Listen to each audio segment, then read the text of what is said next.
Ang arte ni Kupa guys, pagkatapos kong halika, nagturulinis sa sarili niya. Aba, ano yan Kupa? Bagong ligo si nanay, uy. Ba't ganyan ka sa akin? Uy, ang arte naman tong pusa na to. Aba, talagang nilinisan niya ang sarili niya ng gusto.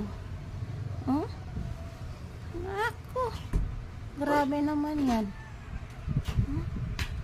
Grabe naman yan Kupa. Grabe naman yung linis na yan Kupa. Nako, sobra ng linis yan Kupa. Ba, hindi naman yan, ano yan, ano ba yan Kupa? Bango-bango ko kaya Kupa.